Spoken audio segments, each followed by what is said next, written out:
You make my point. That as long as a white man does it, it's all right. A black man is supposed to have no feelings.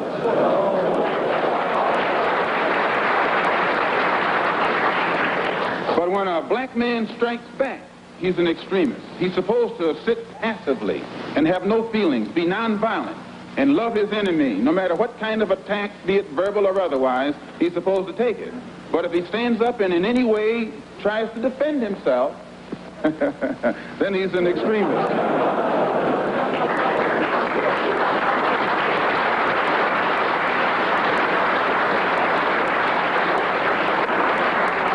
No, I think that the speaker who preceded me is getting exactly what he asked for.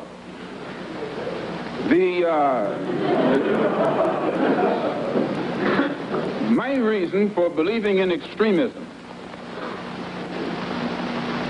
intelligently directed extremism, extremism in defense of liberty, extremism in quest of justice, is because I firmly believe in my heart that the day that the black man takes an uncompromising step and realizes that he's within his rights, when his own freedom is being jeopardized, to use any means necessary to bring about his freedom or put a halt to that injustice, I don't think he'll be by himself. I live in America where there are only 22 million blacks against probably 160 million whites. One of the reasons that I'm in no way reluctant or hesitant to do whatever is necessary to see that black people do something to protect themselves, I honestly believe that the day that they do, many whites will have more respect for them, and that there will be more whites on their side than are now on their side with these little wishy-washy love thy enemy approach that they've been using up to now. And if I'm wrong, then you are racialists.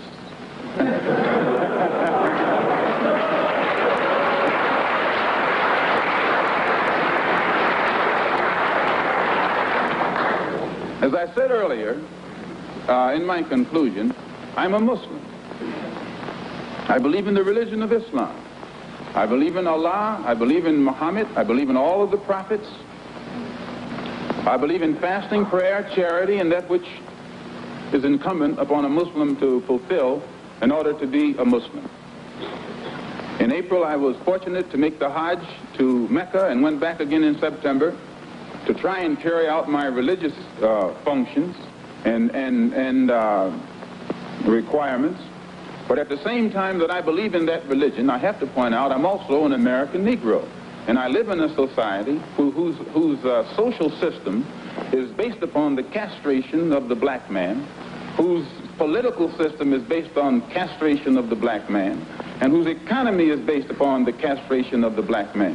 A society which in 1964 has more subtle, deceptive, deceitful methods to make the rest of the world think that it's cleaning up its house, while at the same time the same things are happening to us in 1964 that happened in 1954, 1924, and in 1984. They came up with what they call a civil rights bill in 1964, supposedly to solve our problem, and after the bill was signed, 3 civil rights workers were murdered in cold blood. And the FBI head, Hoover, admits that they know who did it. They've known ever since it happened, and they've done nothing about it. Civil rights bill down the drain. No matter how many bills pass, black people in that country, where I'm from, still our lives are not worth 2 cents. And the government has shown its inability, or either its unwillingness, to do whatever is necessary to protect life and property where the black American is concerned. So my contention is that whenever a people come to the conclusion that the government which they have supported proves itself unwilling or proves itself unable to protect our lives and protect our property because we have the wrong color skin, we are not human beings unless we ourselves band together and do whatever, however, whenever is necessary to see that our lives and our property is protected. And I doubt that any person in here would refuse to do the same thing were he in the same position, or I should say were he in the same condition.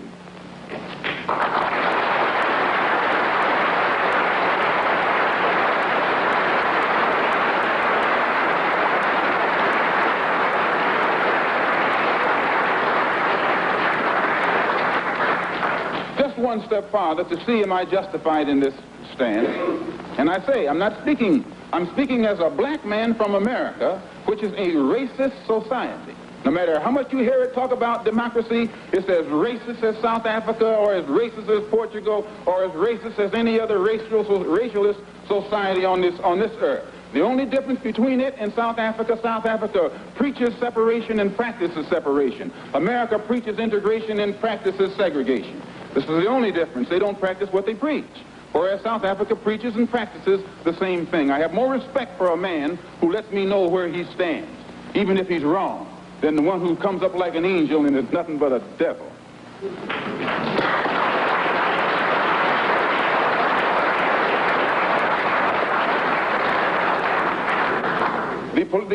The system of government that America has consists of committees.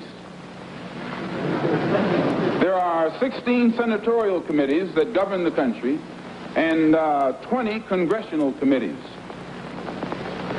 10 of the 16 senatorial committees are in the hands of Southern racialists, senators, who are racialists. 13 of the 20, this was before the last election. I think it's even more so now. 10 of the 16 committees, senatorial committees, are in the hands of senators who are Southern racialists. 13 of the 20 congressional committees were in the hands of Southern congressmen who are racialists, which means out of the 36 committees that govern the foreign and domestic direction of that government, 23 are in the hands of Southern racialists, men who in no way believe in the equality of man, and men who do anything within their power to see that the black man never gets to the same seat or to the same level that they are on. The reason that these men from that area have that type of power is because America has a seniority system. And these who have that seniority have been there longer than anyone else because the black people in the areas where they live can't vote. And it is only because the black man is deprived of his vote that puts these men in positions of power that gives them such influence in the government beyond their actual intellectual or political ability, or even beyond the number of people from the areas that they represent. So we can see in that country that no matter what the federal government professes to be doing, the power of the federal government lies in these committees, and any time a black man or any kind of legislation is proposed to benefit the black man or give the black man his just due, we find that it's locked up in these committees right here. And when they let something through the committee, usually it is so chopped up and fixed up that by the time it becomes law, it's a law that can't be enforced. Well, another example is the Supreme Court desegregation decision that was handed down in 1954. This is a law. And this law, they have not been able to implement this law in New York City or in Boston or in Cleveland or Chicago or the northern cities. And my contention is that any time you have a country, supposedly a democracy, supposedly the land of the free and the home of the brave, and it can't enforce laws, even in the northernmost cosmopolitan and progressive part of it, that will benefit a black man, if those laws can't be enforced or that law can't be enforced, how much heart do you think we will get when they pass some civil rights legislation which only involves more laws? If they can't enforce this law, they'll never enforce those laws. So my contention is that we are faced with a racialistic society, a society in which they are deceitful, deceptive, and the only way we can bring about a change is to talk the kind of language, speak the language that they understand. The racialist never understands a peaceful language. The racialist never understands the nonviolent language. The racialist, he's spoken his language to us for 400 years. We have been the victim of his brutality. We are the ones who face his dogs that tear the flesh from our limbs, only because we want to enforce the Supreme Court decision. We are the ones who have our skulls crushed, not by the Ku Klux Klan, but by policemen, only because we want to enforce what they call the Supreme Court decision.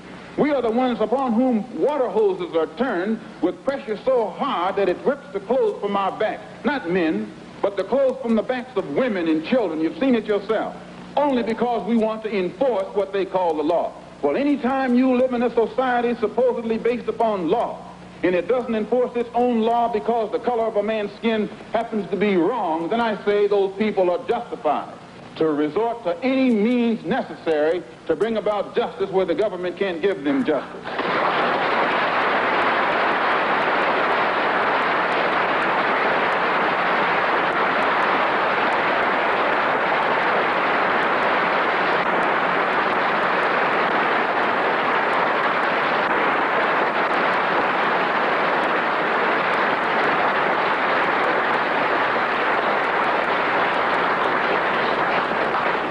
I don't believe in any form of unjustified extremism. But I believe that when a man is exercising extremism, a human being is exercising extremism in defense of liberty for human beings, it's no vice. And when one is moderate in the pursuit of justice for human beings, I say he's a sinner. And I might add in my conclusion, in fact, America is one of the best examples when you read its history about extremism. Old Patrick Henry said liberty or death. That's extreme. Very extreme.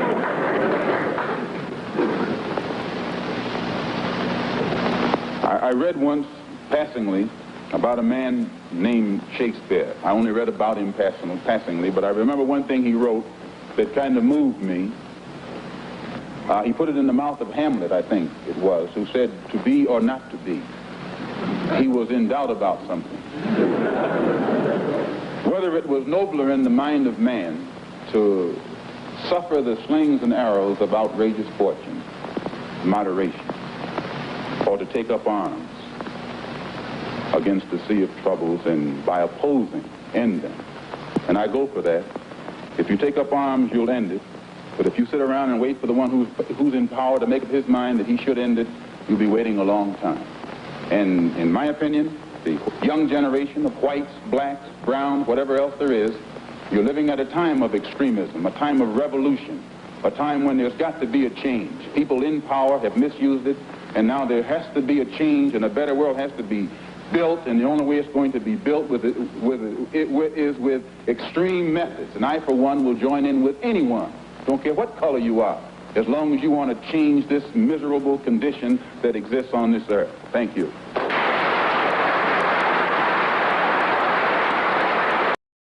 The first civilization to take Africans out of this continent were the Arabs.